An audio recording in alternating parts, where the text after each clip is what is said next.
Hi friends, நான் உங்க anime freak வந்துட்டேன். நாம இப்போ எவனுக்கும் அடங்காத நெக்ரோமேன்சர் எபிசோட் 33 பார்க்கலாம். இதுக்கு முன்னாடி உள்ள எபிசோட்லாம் நீங்க பார்க்கலன்னா டிஸ்கிரிப்ஷன்ல லிங்க் கொடுத்துருக்கேன், மறக்காம போய் பார்த்துருங்க. சரி வாங்க நம்ம இந்த எபிசோடுக்குள்ள போகலாம். அதுக்கு முன்னாடி லைக் பண்ணாதவங்க மறக்காம லைக் பண்ணி சப்போர்ட் பண்ணுங்க. உங்களோட ஒவ்வொரு லைக்கும் எனக்கு ரொம்பவே முக்கியம். சரி வாங்க இந்த எபிசோட ஸ்டார்ட் பண்ணலாம். இந்த எபிசோட் ஸ்டார்டிங்ல நம்ம ஹீரோ அந்த பெரிய ட்ரீ டவர் முன்னாடி நின்று இருக்கும்போது பின்னாடி அந்த கேத்ரின் பொண்ணு வந்துருவா. நீங்க ரொம்ப சீக்கிரம் வந்துட்டீங்களான்னு சொல்லிட்டு பார்க்க பின்னாடி திரும்பி பார்த்தா அந்த கேத்ரின் பொண்ணு மட்டும் இல்ல, கூடவே அந்த ஃபர்ஸ்ட் ரேங்க்ல இருந்த அந்த கிமு, 2வது ரேங்க்ல இருந்தவனும் வந்திருக்கான். அவங்கள பார்த்துட்டு நம்ம ஹீரோ, டேய் நீங்க வந்திருக்கீங்களாடா அப்படி சொல்லிட்டு பேசிட்டு இருக்க.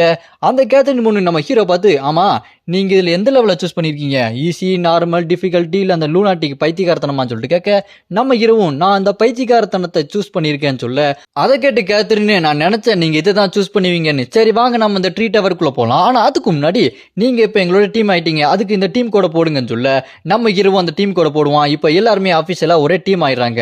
இவங்க உள்ள போறதுக்கு முன்னாடி நம்ம ஹீரோ அந்த நெக்லஸை யூஸ் பண்ண அந்த மேஜிக் பவர் மூலமா நம்ம ஹீரோட அவுட்ஃபிட்டே சும்மா மரண பங்கமா சேஞ்ச் ஆகுது. அப்படி உள்ள போகும்போது அந்த ட்ரீ டவர் எல்லாத்துக்கிட்டையும் சொல்லுது, இப்ப நீங்க உள்ள போறீங்க, உங்களோட அந்த பவர் எல்லாமே 10% கீழே போக போகுது, உங்களோட ஸ்கில், அத்தாரிட்டி எதுவுமே யூஸ் பண்ண முடியாது அப்படின்னு சொல்லிட்டு எல்லாருமே உள்ள தள்ள எல்லாருமே அந்த மரத்துக்குள்ள அப்படி உழுவாங்க. இப்போ எல்லாருமே ஃபர்ஸ்ட் ஃப்ளோருக்குள்ள போறாங்க. ஆனா அந்த ட்ரீ டவர்ல நம்ம ஹீரோக்கு மட்டும் ஒரு சலுகை கிடைக்குது. ஏன்னா நம்ம ஹீரோவோட உடம்புக்குள்ள காட் பவர் இருக்குது. அதனால நம்ம ஹீரோவால ஸ்கில், அத்தாரிட்டி இந்த மாதிரியான மேஜிக் பவரை யூஸ் பண்ண முடியும்னு சொல்லிட்டு சிஸ்டம் சொல்ல, ஆனா நம்ம ஹீரோவோட ஸ்டேட்டஸ் பாயிண்ட்ல எல்லாம் 10 பாயிண்ட்டுக்கு குறைஞ்சிருது. அப்புறம் அந்த கேத்ரின் நம்ம ஹீரோவை பார்த்து, இந்த மாதிரி 10 பாயிண்ட் குறைஞ்சவங்களால இவ்வளவு ஸ்பீடா சண்டை போட முடியுமா அப்படி சொல்லிட்டு ஆச்சரியமா பார்க்க, இங்க பார்த்தா நம்ம ஹீரோ அங்க இருக்க காப்ளின் மான்ஸ்டர் எல்லாம் சும்மா வெட்டி வீசிட்டு இருப்பான் செம்ம ஸ்பீடா. அங்க இருக்க எல்லா காப்ளின் மான்ஸ்டரையும் கொண்டு முடிச்சிட, அதை பார்த்துட்டு அந்த கேத்ரின் பொண்ணு, நீங்க மட்டும் இங்க சண்டை போட வந்தீங்களா, நாங்களும் சண்டை போட தான் வந்தோம், நீங்க ஏன் தனியாவே சண்டை போடுறீங்க, எங்களையும் சேர்த்துக்குங்க ஆட்டத்துல அப்படின்னு சொல்லிட்டு போய் கேட்க, அதை பார்த்துட்டு அந்த முதல் ரேங்காரனும் 2வது ரேங்காரனும், ஆமா நீங்க மட்டும் சண்டை போடுவீங்களா, எங்களையும் சேர்த்துக்குங்க, நாங்களும் டீம் பிளேயர் தானே சொல்லிட்டு நம்ம ஹீரோ கிட்ட சண்டை போட்டுட்டு இருப்பானுங்க. அதை கேட்டு நம்ம ஹீரோவும், அவ்வளவுதானே அடுத்த கண்டிப்பா உங்களை டீம்ல சேர்த்துக்கிறேன் அப்படின்னு சொல்ல, அப்படின்னு பார்த்தா அங்க ஒரு ஹிட் அண்ட் கேட் ஓபன் ஆகும். அதை பார்த்துட்டு எல்லாருமே உள்ள போனா அங்க கடலோட சிலை எல்லாம் வரிசையா நிக்கும்.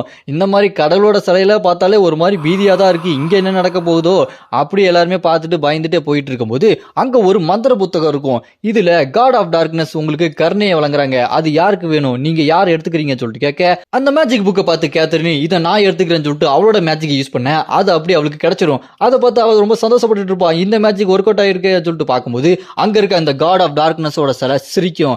அதை நம்ம ஹீரோ கவனிச்சுட்டு, இது சிரிக்குதா, நம்ம உடனே இந்த இடத்த விட்டு வெளியே போகணும்னு நினைக்கிறேன்னு சொல்ல, அப்புறமா பார்த்தா நம்ம ஹீரோ அவங்க எல்லாருமே அந்த கேட்டை விட்டு வெளியே வந்துருவாங்க.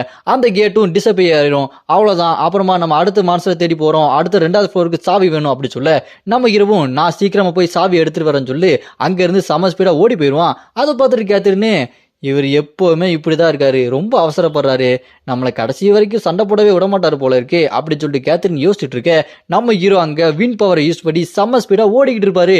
அப்ப நம்ம ஹீரோ, இவங்க கூட சண்டை போட்டுட்டு இருந்தா நான் ரொம்ப லேட் பண்ணிடுவேன், சீக்கிரமா 2வது ஃப்ளோர் சாவி எடுத்துட்டு அடுத்த ஃப்ளோருக்கு போகணும்னு சொல்லிட்டு அங்க பாஸ் கேட்டுக்கு முன்னாடி வந்தா அங்க உள்ள இருக்கிறது காப்ளினோட பாஸ். அங்க பயங்கரமா உட்காந்து தின்னுட்டு இருப்பான் தடிமாடு மாதிரி. அங்க நம்ம ஹீரோ உள்ள போனதுக்கு அப்புறம், இவன் தான் காப்ளின் பாஸ், இவன் ரொம்ப பயங்கரமானவன், வீரன் தீரன் சூரன் அப்படின்னு சொல்லிட்டு சிஸ்டம்ல வரிசையா வந்துகிட்டே இருக்கும். அதை நான் படிக்கும் போது எனக்கு என்ன தோணுச்சோ அதே தான் நம்ம ஹீரோ சங்கம் சொல்றாரு, டேய் காப்ளின் மான்ஸ்டருக்கு எதுக்குடா இவ்வளவு பில்டப் அப்படின்னு சொல்லிட்டு சும்மா நம்ம ஹீரோ ஆக்சலரேஷன் பவரை யூஸ் பண்ணி ஒரு பஞ்சு விட, என்ன மட்டும் தான்டா ஈஸியா கொண்டுறீங்கன்ற மாதிரி மசால் வடையில ஓட்ட போட்ட மாதிரி பெரிய ஓட்டையா வந்துடும். அதோட அது கதை முடிஞ்சிடும். நம்ம ஹீரோக்கு 2வது ஃப்ளோரோட சாவியும் கிடைச்சிரும். நம்ம ஹீரோதை எடுத்துட்டு அடுத்த ஆட்டத்துக்கு ரெடி ஆகுமா சொல்லிட்டு இருக்க, நம்ம ஹீரோக்கு அந்த ட்ரீ டவர்ல 15 பாயிண்ட் கிடைக்கும். அப்புறமா நம்ம ஹீரோ அந்த சாவியை கொண்டு போய் 2வது ஃப்ளோருக்கு போலாமா அப்படின்னு சொல்லிட்டு கேட்க, அவங்களும் ஏப்பா நீ ஏன் சண்டை போட்டுட்டு இருந்தா நாங்களாம் எப்பப்பா சண்டை போடுறது, விளையாட்டுக்கு என்ன ஆட்டை சேர்த்துக்கப்பா சொல்லிட்டு அவங்க புலம்பிட்டு இருக்க, சிஸ்டம் பாப்பாக்கி நீங்க ஃபர்ஸ்ட் ஃப்ளோரை முடிச்சனால உங்களோட ஒரு ஸ்கில்லை நீங்க ரிலீஸ் பண்ணிக்கலாம் அப்படின்னு சொல்ல அவங்க ஒரு ஸ்கில்லை ரிலீஸ் பண்ணிட்டு இருப்பாங்க. ஆனா நம்ம ஹீரோ கிட்ட தான் நிறைய ஸ்கில் ஆட்டோமேட்டிக்கா இருக்கு. அதனால நம்ம ஹீரோ அடுத்த ஃப்ளோருக்கு போக அந்த 2வது ஃப்ளோர்ல என்ட்ராய பார்த்தா ஒரு பெரிய மேஜிக் சர்க்கிள். அதுல யாரையாச்சும் பலி கொடுக்கணும், யாரையாச்சும் பலி கொடுக்காம விட்டா நரகத்தின் அரக்கன் வெளியே வந்து எல்லாத்தையுமே கொன்றுவான் அப்படின்னு ஸ்கிரீன் பாப்பாக்கி சொல்ல, அதை பார்த்து நம்ம ஹீரோ ஏதோ பயங்கரமா யோசிச்சுட்டு இருக்கான். நம்ம ஹீரோ பயங்கரமா யோசிக்கிறத கேத்ரின் பார்த்துக்கிட்டு, இதுக்கப்புறம் உங்க கூட இருந்தா வேலைக்காகாது, நீங்க ஏதோ பயங்கரமா யோசிக்கிறீங்க, நாங்க மத்த மான்ஸ்டர்ஸ் ஏதாச்சும் இருக்கான்னு பார்த்து அதை வேட்டையாடிட்டு வரோம், நீங்க இங்க என்ன பாத்துக்கங்கன்னு சொல்லிட்டு அவங்க எல்லாம் அப்படி போறாங்க. இங்க நம்ம ஹீரோ மட்டும் நின்னு பயங்கரமா யோசிக்க, அப்படியே கட் பண்ணா அப்புறம் அந்த இடத்துக்கு நிறைய ஹண்டர்ஸ் வருவாங்க. அவங்க எல்லாத்தையுமே நம்ம ஹீரோ போட்டு போராட்டி எடுத்து நாக் அவுட் பண்ணி படுக்க போட, அங்க ஒரு பொண்ணு நம்ம ஹீரோ ஹீரோ பார்த்து நீ ஏன் இப்படி எங்களை அட்டாக் பண்ற, ஏன் இப்படி பண்ற அப்படின்னு சொல்லிட்டு அவ அழுதுகிட்டே கேட்க, மற்றவங்களும் நீ எல்லாம் ஒரு கண்ட்ராடா, இங்க ஏதாவது மான்ஸ்டர் இருக்கும், நாங்க வேட்டையாடலாம் சொல்லிட்டு வந்தா நீ மான்ஸ்டரை விட ரொம்ப கொடூரமான மிருகமா இருக்கியடா அப்படின்னு சொல்லிட்டு அவனுக்கு கத்திட்டு இருக்க. நம்ம ஹீரோ அவங்கள பார்த்துட்டு டேய் கொஞ்சம் கம்முன்னு இருங்க, நான் யோசிச்சுட்டு இருக்கேன் அப்படின்னு சொல்லி யோசிச்சுட்டு இருக்கும்போது டக்குன்னு பின்னாடி இருக்க அந்த மேஜிக் சர்க்கிள் இருந்து அந்த நரகத்தின் அரக்கன் அப்படி உயிர் தெழுந்து வருவான். ஏன்னா அந்த சர்க்கிள் தான் இன்னும் யாரையும் பலியிடலையே, அதனால அவன் உயிரோட வந்துடுறான். அந்த நரகத்தின் அரக்கன் உயிரோட வந்து நான் தான் கேன்சல், உங்க எல்லாத்தையுமே கொல்ல போறேன்டா மனித பூச்சிகளா அப்படின்னு சொல்லிட்டு பில்டப் பண்ணிட்டு இருக்க. அங்க நம்ம ஹீரோ கிட்ட அடி வாங்கி படுத்து கிடந்தவங்க எல்லாம் பயப்படுவாங்கன்னு பார்த்தா அந்த நரகத்தின் அரக்கன் கேன்சலை பார்த்துட்டு டே கேன்சல் இவனை கொல்லுடா, அவன் முன்னாடி ஒருத்தர் இருக்கான் பாரு, அவன் ரொம்ப கொடூரமான மான்ஸ்டர், அவனை கொல்லுடா அப்படின்னு சொல்லிட்டு இவனுங்க எல்லாம் அந்த அரக்கன்ட்ட சொல்லிட்டு இருப்பானுங்க. நம்ம ஹீரோ எல்லாத்தையும் விட பயங்கரமான மான்ஸ்டர் ஆச்சு. அப்ப நம்ம ஹீரோவை பார்த்து அந்த மான்ஸ்டர் என்ன பண்ணுன்னா பயந்து போயிட்டு அண்ணே உங்களை பார்த்தா என்னை விட ரொம்ப பவர்ஃபுல்லா இருக்கிற மாதிரி தெரியுதுண்ணே, நான் இங்கிருந்து போறேன், டாடா பாய் பாய்னே தெரியாமட்டேன்னு அப்படின்னு சொல்லிட்டு அது திரும்ப போக பார்க்கும். அதை பார்த்துட்டு நம்ம ஹீரோ டேய் நான் உன்னை இங்கேருந்து போக சொன்னேனா அப்படின்னு கேட்க, உடனே அந்த மான்ஸ்டரும் சரிங்கண்ணே நீங்கள் சொல்லிட்டீங்களே நான் போகலனே அப்படி சொல்லிட்டு நின்றுருக்கும். பார்க்கறதுக்கே செம்ம காமெடியாக இருக்கும். பொழைக்க தெரிஞ்ச புள்ள. அப்புறமா நம்ம ஹீரோவனை பார்த்து உங்ககிட்ட என்னென்ன பொருள் இருக்குது எல்லாத்தையுமே கொடுடா அப்படின்னு சொல்ல அவன் ஒரு மாஸ்க் கொடுப்பான். இது மூலமாக நம்ம ஹீரோ எதிரிக்கு தெரியாமல் மறையிற சக்தியும் அப்புறமா ஒரு 3 நைட் ஸ்வாடும் கொடுப்பான். இன்னொரு முக்கியமான விஷயம் என்னன்னா இந்த ட்ரீட் அவருக்குள்ள ஸ்கில்லு அத்தாரிட்டி இதெல்லாம் எப்படி யூஸ் பண்ண முடியாதோ அதே மாதிரி அவங்களோட சொந்த ஸ்வாடையும் யூஸ் பண்ண முடியாது. இதனால தான் நம்ம ஹீரோ அவனோட ஸ்வாடை யூஸ் பண்ணல. இப்போ அவன் நம்ம ஹீரோக்கு அந்த 3 ஸ்வாடை ஒன்று கொடுப்பான். அதை நம்ம ஹீரோ வாங்கிட்டு இருக்க. உடனே அந்த அரக்கன் நம்ம ஹீரோ பார்த்து அண்ணே நீங்க கேட்டதெல்லாம் கொடுத்துட்டேன், நான் இங்க வந்திருக்கேன் மனுஷங்களை கொல்லணும், அவங்கள கொஞ்சம் கொண்டுட்டு போயிடவானே அப்படின்னு சொல்லிட்டு கேட்க, அதுக்கு நம்ம ஹீரோவும் போய் வேலையை பாரு அப்படின்னு சொல்ல அந்த அரக்கன் நம்ம ஹீரோ கிட்ட அடி வாங்கி படுத்து கிடக்குற ஹண்டர்ஸ் கிட்ட எல்லாத்திட்டையும் போய் டே மானிட பதர்களா, உங்களை மாடுலாம் புதர்கள் திங்கிற மாதிரி திங்க போறேன்டான்னு சொல்லிட்டு மிரட்ட, நம்ம ஹீரோ அந்த அரக்கனை பார்த்து இவன் உண்மையாலுமே ஒரு அரக்கன் தான் போல இருக்கு அப்படின்னு முடிவு எடுத்து அவன் பொருள் எடுத்து அவனே போடுற மாதிரி ஸ்குவாட் எடுத்து குறுக்குலயே ஒரு வெட்டு. அவன் நம்ம ஹீரோவை பார்க்க நம்ம ஹீரோ அவனை பார்த்து டேய் நான் உன்கிட்ட என்ன சொன்னேன், உன்னை போன்னு சொன்னேன், ஆனா நான் உன்னை உயிரோட விடுவேன்னு சொல்லவே இல்லையே அப்படின்னு மிரட்ட அவன் நம்ம ஹீரோ பார்த்து டே துரோகி உன்னை நான் நம்புனேனடா அப்படின்னு சொல்லிட்டு அட்டாக் பண்ண போக நம்ம ஹீரோ அந்த பிளட் கல்டிவேஷன் டெக்னிக்கை யூஸ் பண்ணி குறுக்க ஒரே வெட்டு அவனை போட்டு தள்ளிட்டு அவனோட ஸ்பிரிட்டையும் உள்ள எடுத்துக்கிட்டு நம்ம ஹீரோ லெவலப் ஆக, அப்ப நம்ம ஹீரோட டீம் கதை திறந்துட்டு உள்ள வர அங்க இருக்க ஹண்டர்ஸ் எல்லாம் டேய் இங்க ஒரு மான்ஸ்டர் இருக்கான்டா ஓடுங்கடான்னு சொல்லிட்டு நம்ம ஹீரோவை சொல்லிட்டு ஓடுவானுங்க. நம்ம ஹீரோ தான் அவங்கள காப்பாத்தினது, இவனுக்கு என்ன சொல்லிட்டு ஓடானுங்க பாருங்க, எல்லாம் கலிகாலம். அவனுக்கு ஓடினதுக்கு அப்புறம் அங்க நம்ம ஹீரோட டீம் வந்து நிக்க, அங்க இருக்கிற முதல் ரேங்காரன் நம்ம ஹீரோ கிட்ட இங்க பாருங்க எங்களுக்கு என்ன கிடைச்சிருக்கு அப்படின்னு சொல்லிட்டு லைஃப் ஆஃப் வாட்டர்னு ஒன்று கொடுப்பான். அங்க 2வது ரேங்காரன் இங்க பாருங்க எங்களுக்கு என்ன கிடைச்சிருக்குன்னு ஒரு பாக்ஸ் ஆஃப் லைஃப் கொடுப்பான். இது மூலமா அவங்களோட பவர் கொஞ்சம் இன்க்ரீஸ் ஆகும். நம்ம ஹீரோவும் சரி உங்களோட 2வது ஸ்கில் ஆக்டிவேட் பண்ணிட்டு வாங்க நம்ம இந்த 3வது ஃப்ளோருக்குள்ள போலான்னு சொல்லிட்டு 3வது ஃப்ளோருக்குள்ள போனா அங்க ஒரு கரப்டட் ஃபேரி, அதாவது மண்ட கோளாறான ஒரு தேவதை சும்மா அழகான ரெக்கையை வச்சு மூஞ்ச கொடூரமா வச்சுட்டு வந்துட்டீங்களா வாங்க உங்க எல்லாரையுமே நான் பிராங்க் பண்ண போறேன், ஒரு குறும்புத்தனமான பிராங்க் பண்ண போறேன், எல்லாருமே நான் விளையாடுற விளையாட்டுல வந்து சேர்ந்துக்கங்க, நீங்க என் கூட வந்து சேர்ந்துக்கல நான் உங்களை ஒரு எதிரியா தான் பார்ப்பேன், என் கூட நீங்க சண்டை போடணும் அப்படின்னு சொல்லிட்டு மிரட்ட, அதை பார்த்துட்டு கேத்திரின்னு ஆட கொடுமையே இந்த கொசுத்துள்ள தாங்க முடியல, பேசாம போ சொல்லுங்கடா போட்டுற போறான்டான்னு சொல்லிட்டு அவ கடுப்பாக, அதை கேட்ட அந்த மண்டக்கோளாரான தேவதை என்ன சொன்ன அப்படி சொல்லிட்டு கோமா கேட்க அந்த மொத்தனாங்காரன் மண்டக்கோளாரான தேவதையை பார்த்து கண்ணு கொஞ்சம் பின்னாடி திரும்பி பாருங்கம்மா அப்படின்னு சொல்லும் போது அது திரும்பி பார்த்தா பின்னாடி நம்ம ஹீரோ ஒரு பயங்கரமான பக்கா மாசோட வெறித்தனமா நிக்க, அதை பார்த்துட்டு அந்த மண்டக்கோளார் தேவதை யாருவே நான் மண்டக்கோளாரான தேவதைன்னு பார்த்தா இவன் ரத்த கொதிப்பு மாமனாருக்கு ரத்த கொதிப்பு மாதிரி பயங்கரமா நிக்கிறானே அப்படின்னு சொல்லிட்டு அது பயந்து போக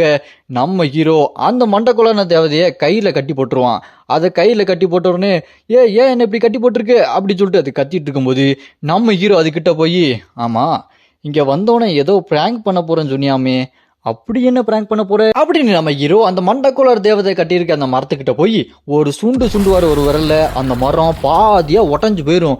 இப்போ நம்ம ஹீரோட ஸ்ட்ரென்த் எந்த அளவுக்கு இருக்குன்னு நம்மளுக்கு ஒரு கெஸ் கிடைச்சிருக்கும். அதை பார்த்து அந்த மண்டக்கோளார் தேவதைக்கு இன்னும் மண்டையெல்லாம் சுத்த ஆரம்பிச்சிருக்கும். நம்ம ஹீரோ அந்த மண்டக்கோளார் தேவதை கிட்ட இங்க பாரு நான் உன்னை விட பெரிய மண்டக்கோளாறு, இந்த ட்ரீ டவர்ல இருக்கிற ஷாப்பை எப்படியாச்சும் நான் ஓப்பன் பண்ணணும், நீ அதை ஓப்பன் பண்ணுறதுக்கு ஹெல்ப் பண்ணு அப்படின்னு நம்ம ஹீரோ சொல்ல, அதை கேட்டு அந்த மண்டக்குள்ள தேவதை ஐயோ நீ என்னடா பிளான் வச்சிருக்க அப்படி சொல்லிட்டு முடிச்சுட்டு இருக்க. கட் பண்ணா அந்த ட்ரீ டவரோட சாப்பை அந்த மண்டக்குள்ள தேவதை கொண்டு வந்துடும். அந்த பொட்டி கடையில் ஒரு பூனை நின்று உங்களுக்கு என்ன பொருள் வேணும் சொல்லுங்க மியாவும், உங்களுக்காக நான் கொண்டு தருவேன் மியாவும், என்ன பொருள் வேணாலும் நீங்கள் கேட்கலாம் மியாவும் அப்படின்னு சொல்ல, நம்ம ஹீரோவும் அங்கே இருக்க கேத்ரின் கிட்ட இங்கே உங்களோட ஸ்வாட் யூஸ் பண்ண முடியாதுல்ல, அதனால உங்களுக்கு என்ன வேணுமோ வாங்கிக்கன்னு சொல்லிட்டு நம்ம ஹீரோ அந்த பக்கம் இருக்கிற அந்த மண்டக்குள்ள தேவதை கிட்ட போக, அந்த மண்டக்குள்ள தேவதை கிட்ட நம்ம ஹீரோவோ நான் அடுத்த ஃப்ளோருக்கு போகணும், என்னை வழி அனுப்பி வைக்கிறியா இல்லையா அப்படின்னு கேட்க, அதுக்கு அந்த மண்டக்குள்ள தேவதை எங்க அப்படிலாம் அனுப்பி வைக்க முடியாதுங்க, இது ரொம்ப கஷ்டமான விஷயம், நீங்க என் கூட விளையாடணும் அப்பதான் போக முடியும் அப்படின்னு சொல்ல, அதை கேட்டு நம்ம ஹீரோ கடுப்பாயி இங்க பாரு உங்ககிட்ட சும்மா சும்மா விளையாடணும்னு சொல்லாத, நான் ஓங்கி ஒரு குத்துன்னு வச்சுக்கேன் வாய் கோணிக்கும் அப்படின்னு சொல்ல, அதை கேட்டு அந்த மண்டக்குள்ள தேவதை இல்லைங்க வேண்டாங்க, நீங்க என்ன அடுத்த ஃப்ளோர் தானே போகணும், நீங்க போலாங்க அப்படின்னு சொல்லிட்டு அதோட மேஜிக் பவர் யூஸ் பண்ணி நம்ம ஹீரோ அடுத்த ஃப்ளோருக்கு அப்படியே அனுப்பி வைக்கலாம் ரெடி பண்ண. அடுத்த ஃப்ளோருக்கு போகலான்னா ஒரு ஸ்கில் ஓப்பன் ஆகும்ல, அங்கே எல்லாத்துக்குமே மற்ற ஸ்கில் கிடைக்கும் போது நம்ம ஹீரோக்கு அந்த டெமானிக் ஸ்வாட் இருக்கு பாருங்க, அதுக்குள்ளே தானே டேம்ஜுன் இருப்பா, அதோட ஸ்வாடு நம்ம ஹீரோக்கு கிடச்சிருது. ஆனால் அந்த ஸ்வாடில் ஃபுல் பவர் இப்போ இல்லை, 7வது ஃப்ளோருக்கு மேலே தான் அதோட ஃபுல் பவரே வரும், அது வரைக்கும் இதோட மேஜிக் பவர்லாம் சீல் செய்யப்பட்டிருக்கு அப்படின்னு சொல்லிட்டு சிஸ்டம் பாப்பாக்கி சொல்லும்.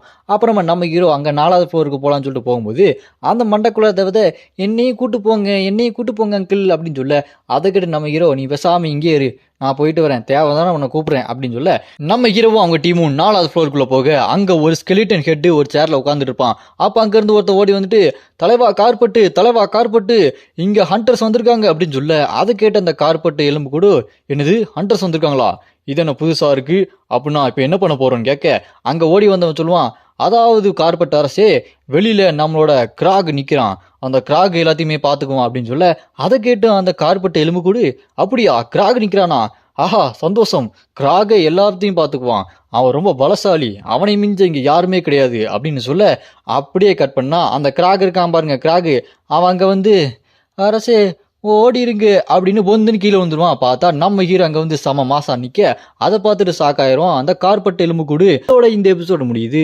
உங்களுக்கு அடுத்த எபிசோட் வேணும்னு நினைச்சீங்கன்னா கமெண்ட்ல அப்படின்னு கமெண்ட் பண்ணுங்க. இந்த வீடியோ பிடிச்சா மறக்காம லைக் பண்ணி சப்போர்ட் பண்ணுங்க.